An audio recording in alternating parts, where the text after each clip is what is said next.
Ya, Assalamualaikum warahmatullahi wabarakatuh. Sahabat-sahabat sekalian, sudah lama kita tidak berjumpa di channel Sukses dengan Logika Tuhan. Insya Allah ke depan saya akan berbagi inspirasi dengan Anda sekalian, dan mudah-mudahan kita semua selalu diberi panjang umur, berkah rezeki, dan selalu sehat di masa pandemi ini. Kawan-kawan sekalian, mohon dijaga kesehatan dengan tetap berpikir positif, dan mari kita belajar berpikir positif dengan logika Tuhan. Sahabat-sahabat sekalian, kali ini saya akan membahas tentang mengapa kita tidak boleh menyalahkan orang lain. Jadi kalau kita berbicara sehari-hari dan kita ingin melihat apakah apa yang dilakukan orang itu baik atau buruk, ya tentu kita harus punya ukurannya. Nah, menurut saya ukuran itu dalam kita berperilaku ada di dalam Al-Quran. Namun sahabat-sahabat sekalian, apa yang kita baca di dalam Al-Quran kayaknya akan terasa sulit untuk dipahami dalam tataran aplikasi di lapangan. Nah, sebetulnya kita bisa menggunakan pendekatan-pendekatan yang lebih kepada pengembangan pola berpikir yang sumbernya dari Al-Quran. Ya, sahabat-sahabat sekalian, jadi kita bisa mengembangkan pola pikir itu dari Al-Quran. Nah, jadi tapi kuncinya harus sahabat-sahabat pahami dulu bahwa kalau kita mau berpikir betul-betul menurut petunjuk Al-Quran, kita harus paham dulu bahwa Islam itu kan berserah diri.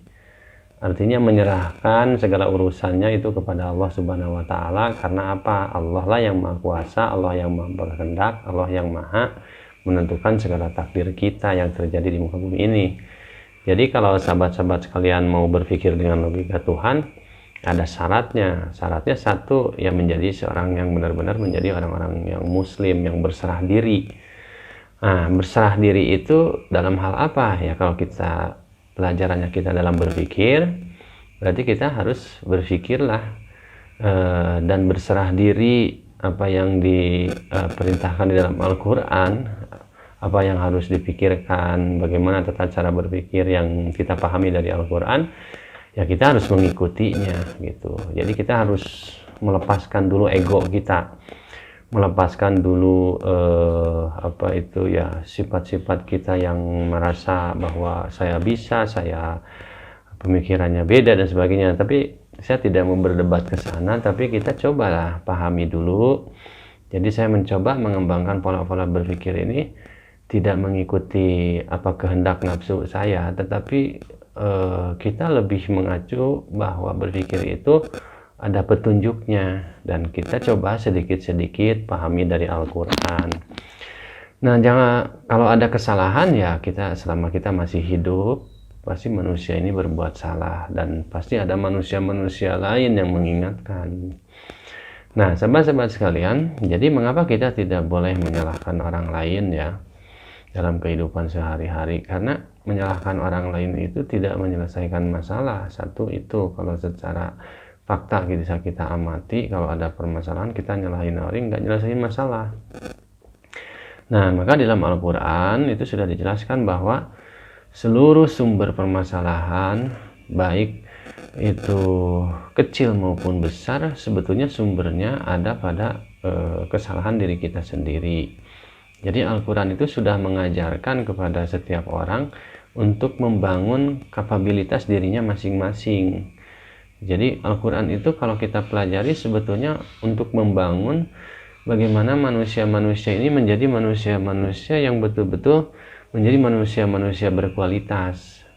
Nah, ciri dari manusia berkualitas itu kalau ada permasalahan, dia tidak menyalahkan orang lain, tapi dia akan melakukan sebuah refleksi apa yang dia lakukan, karena dia refleksi itu atas dasar apa? Atas dasar perintah di dalam Al-Quran juga, bahwa setiap yang kita terima itu yang kita rasakan tidak enak, itu semuanya sumbernya daripada diri kita. Jadi itu sudah ketentuannya di dalam Al-Quran seperti itu. Jadi lantas kita tidak bisa berargumen-argumen, ya kita tidak, kalau kita menyalahkan diri kita terus akhirnya dan sebagainya, ya banyak argumen lah kita keluarkan. Ya kita sebetulnya kalau mau berserah diri dalam cara berpikir, ya sudah, kalau Allah mengajarkan kepada kita bahwa segala keburukan itu datang dari diri kita sendiri, demikian juga kebaikan datang dari kebaikan diri kita sendiri. Sesungguhnya faktor penentu kebaikan dan keburukan itu Allah sudah menetapkan ada pada setiap diri orang masing-masing. Maka dari itu, salah satu karakter buruk kalau kita melakukan satu tindakan menyalahkan orang lain jika kita menghadapi suatu permasalahan. Nah, dan semakin sering banyak kita melakukan tindakan-tindakan atau ucapan-ucapan yang nadanya menyalahkan orang lain, maka sebetulnya keburukan sedang menimpa diri kita sendiri, dan kita sedang tidak dibangun sedang tidak menjadi orang-orang yang baik. Nah, jadi sahabat-sahabat sekalian, nah yang jelas kalau orang-orang itu sudah terlalu banyak menyalahkan orang lain, itu sebetulnya dia mengalami gangguan dalam berpola pikir, dia sudah tidak sehat mentalnya. Ya, itu perlu sebetulnya kita perlu saling mengingatkan gitu. Nah, baiknya kalau ada permasalahan itu, sesungguhnya yang harus melakukan perubahan itu bukan orang lain kan, tetapi diri kita. Kenapa harus melakukan perubahannya itu fokus kepada diri kita? Ya sudah, kan kita tahu ketentuannya. Kalau kebaikan kita itu adalah kebaikan diri kita sendiri, untuk kita sendiri. Tapi kalau kita berbuat salah, berarti kan keburukan yang kita terima itu akibat dari kesalahan sendiri. Jadi kalau ada satu kesalahan, jangan diikuti oleh perbuatan-perbuatan yang salah, dengan pola pikir yang salah. Makanya semua perbuatan tindakan kita ini diawali dari pola pikir. Kalau pola pikirnya salah, ketika kita punya masalah, pasti kita akan melakukan kesalahan berikutnya, karena kesalahan dalam berpola pikir. Nah, kesalahan berikutnya diawali dari hal kecil ini, yaitu menyalahkan orang lain. Nah, ini bahaya sekali kalau setiap kali ada kesalahan menyalahkan orang lain, setiap ada kesalahan menyalahkan orang lain. Ini lama-lama kalau dilakukan itu menjadi perilaku yang buruk, dan bisa perilaku-perilaku kita ke depannya menjadi kurang baik. Jadi kita fokus kepada kesalahan orang lain, tetapi diri kita tidak pernah memperbaiki diri sendiri. Nah, jadi sahabat-sahabat sekalian, ini Allah sudah ya maha mengetahui kan. Allah maha mengetahui, Allah maha berkuasa. Jadi wahyu Al-Quran itu datangnya dari Allah yang maha kuasa. Jadi kalau kita mencoba mempelajari dan memahaminya, tentu kita sedang memahami kehidupan diri kita sendiri, dan bagaimana kita selamat di dunia ini, bagaimana kita sejahtera di dunia ini, sesuai dengan petunjuk dari Allah yang maha mengetahui. Nah, jadi saya dalam hal ini selalu mencoba mengimplementasikan pola berpikir ini dalam kehidupan sehari-hari, sehingga kita tidak terlalu banyak bermasalah. Jadi masalah itu sebetulnya diri kita, bukan dari luar. Jadi kalau di luar ada teriakan orang, ada suara-suara yang tidak menyenangkan dan sebagainya, nah suara-suara itu kan terjadi, tapi sebetulnya apa reaksi kita, itulah masalah kita. Jadi kalau ada orang menghina kita, sebetulnya masalahnya kan bukan di orang itu, tapi di kita. Nah, supaya kita tidak terjadi masalah, berarti reaksi apa yang harus kita lakukan, atau pola pikir bagaimana yang harus kita gunakan ketika menghadapi keburukan-keburukan yang datang dari luar. Nah, jadi sahabat-sahabat sekalian, ini pola berpikir yang sumbernya dari Al-Quran ini sesungguhnya adalah pola pikir yang kalau kita gunakan, kalau kita pahami, kalau kita aplikasikan sehari-hari, ini akan benar-benar membangun kita menjadi orang-orang yang dewasa, orang-orang yang betul-betul punya kepribadian sebagaimana dicontohkan oleh Rasulullah SAW.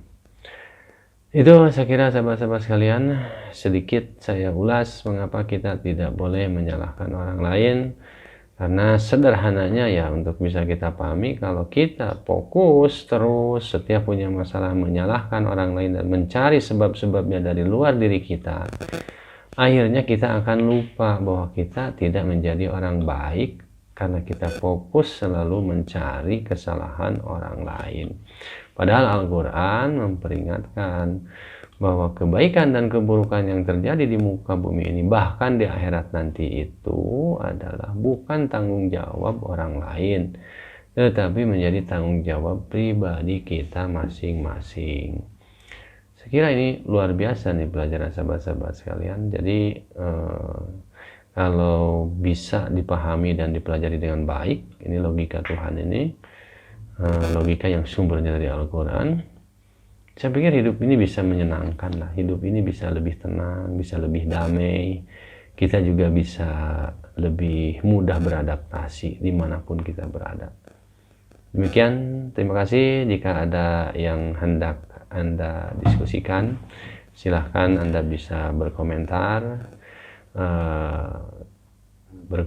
di kolom komentar, dan insya Allah kalau ada waktu saya akan mencoba memberikan pembahasan dari pertanyaan-pertanyaan Anda. Sekian dulu sahabat-sahabat sekalian, terima kasih atas perhatiannya. Billahi taufiq wal hidayah. Assalamualaikum warahmatullahi wabarakatuh.